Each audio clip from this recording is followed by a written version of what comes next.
आता एक मोठी बातमी, आदिवासी समाजातील आमदारांची सरकार समजूत काढणार असल्याचं कळतंय। धनगर आरक्षणाविरोधात आदिवासी समाजातील आमदारांचं आंदोलन सध्या सुरू आहे। नरहरी झिरवळ यांच्यासोबत 10 आमदार आंदोलनामध्ये सामील झाले। आदिवासी मंत्री विजयकुमार गावित हे शिष्टमंडळाला भेटणार असल्याचं कळतंय आणि अगदी थोड्याच वेळात शिष्टमंडळ आणि मुख्यमंत्री तसंच दोन्ही उपमुख्यमंत्र्यांमध्ये बैठक होणार आहे।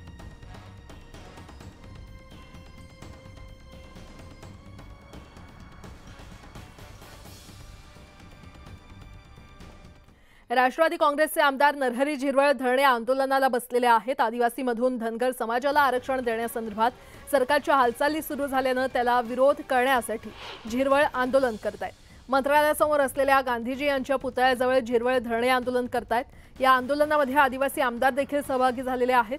सत्ताधारी पक्षातील नेत्यांकडूनच आंदोलन पुकारण्यात आल्यानं चर्चांना उधाण आलंय।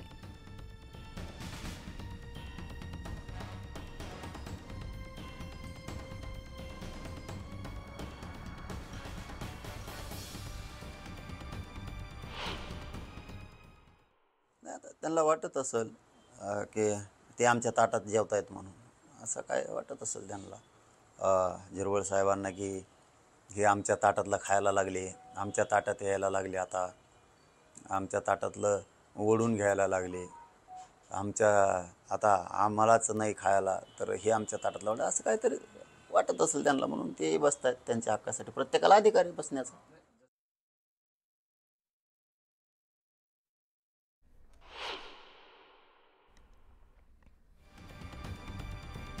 तर नरहरी झिरवळ यांचं धरणे आंदोलन सुरू आहे आणि त्याच पार्श्वभूमीवर आदिवासीमधून धनगर समाजाला आरक्षण देण्यासंदर्भात सरकारच्या हालचाली सुरू झाल्यात आणि त्यालाच विरोध करण्यासाठी झिरवळ आंदोलन करतायत। मंत्रालयासमोर असलेल्या गांधीजी यांच्या पुतळ्याजवळ झिरवळ हे धरणे आंदोलन करतायत आणि झिरवळ यांच्यासोबत आदिवासी आमदार देखील सहभागी झालेले आहेत। धनगर आरक्षणाचा आता मुद्दा तापणार का, त्यामुळे असा प्रश्न उपस्थित होतोय।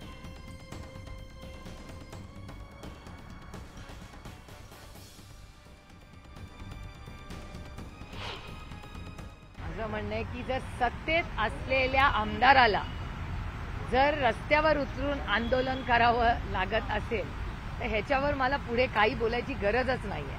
आणि मला असं वाटतं झिरवळ साहेबांनी पहिली गाठ घेतली पाहिजे माननीय देवेंद्र फडणवीसांची, कारण का 10 वर्षापूर्वी आमचं बारामतीतलं घर आहे, त्या घराच्या बाहेर येऊन 10 वर्षापूर्वी देवेंद्र फडणवीसांनी भाषण केलं होतं की पहिल्या कॅबिनेटमध्ये धनगर समाजाला आरक्षण देऊ।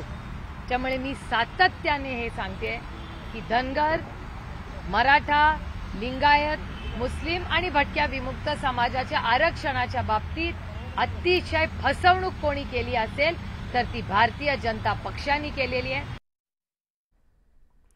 धनगर समाजाला आदिवासीमधून आरक्षण देण्यास मोठ्या प्रमाणात विरोध होताना दिसतोय। धनगर समाजाचे नेते खोटे बोलून समाजाची दिशाभूल करत असून हा विषय केंद्राचा आहे। इथे GR काढून चालणार नाही असं मत राष्ट्रवादीचे आमदार किरण लहामटे यांनी केलंय। धनगर आणि आदिवासी संस्कृतीचा काडीचा संबंध नसून धनगर समाजानं स्वतंत्र आरक्षण मागावं अशी मागणी त्यांनी केली आहे।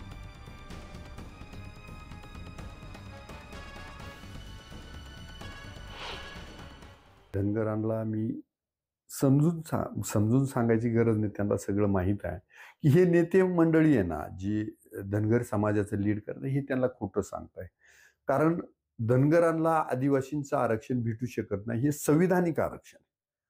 बाबासाहेबांनी ज्या काही 47 जमाती लिहिल्यात त्याच्या धांगड जमात आहे, तिच्याशी तुम्ही जे काही साधर्म्य पाहताय तर तसं होणार नाही।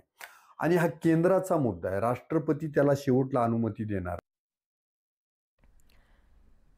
राज्यात विधानसभा निवडणुकीचे वारे वाहू लागलेले आहेत आणि त्यामुळे राज्याच्या राजकीय पटलावर देखील मोठ्या घडामोडी घडतायत। सर्वच पक्षातील आजी-माजी आमदारांची तिकीट मिळवण्यासाठी धडपड चालू आहे। मंत्री दिलीप वळसे पाटील हे शरद पवारांच्या भेटीसाठी मोदी बागेत दाखल झाल्याची माहिती मिळते। तर आज होत असलेल्या मंत्रिमंडळाच्या बैठकीला देखील दिलीप वळसे पाटलांनी दांडी मारली आहे। सोलापूरच्या राजकारणात मोठ्या हालचाली होत आहेत। माढ्याचे विद्यमान आमदार बबन शिंदे शरद पवारांच्या भेटीसाठी मोदी बागेत दाखल झालेत, तर भोसरीचे माजी आमदार विलास लांडे हे देखील शरद पवारांच्या भेटीसाठी आलेत। काही दिवसांपूर्वी बबन शिंदेंनी अजित पवार यांची भेट घेतली होती आणि शिंदे यांच्या या भेट सत्रामुळे राजकीय वर्तुळात वेगवेगळ्या चर्चांना उधाण आले। त्यामुळे आणखी आता अजित पवारांना आणखी एक धक्का बसणार का अशी चर्चा सुरू झाली आहे। दरम्यान जे आमदार पवारांच्या भेटीसाठी येत आहेत त्यांच्याबाबत पक्षातील वरिष्ठ नेते निर्णय घेतील अशी प्रतिक्रिया खासदार सुप्रिया सुळे यांनी व्यक्त केली आहे. आता अनेक लोक आदरणीय पवार साहेबांना भेटायला येतात. आता निर्णय काय होईल हा पक्षामधले सगळे ज्येष्ठ नेते आदरणीय पवार साहेब, देशमुख साहेब, राजेश भैया, जितेंद्र आव्हाड, माननीय जयंत पाटील साहेब हे सगळे आम्ही मिळून करू. पण आज जे तिकीट मागायला आणि आदरणीय पवार साहेबांची भेट घेत आहेत अतिथी देवो भव, प्रत्येकाचं आमच्याकडे हे स्वागतच होईल. कारण अहो ही महाराष्ट्राची संस्कृती आहे, सुसंस्कृतपणा. विरोधक असला म्हणून काय झालं, एक तर तो दिलदार असला पाहिजे आणि विरोधक असला म्हणून तो काय आपला शत्रू होत नाही.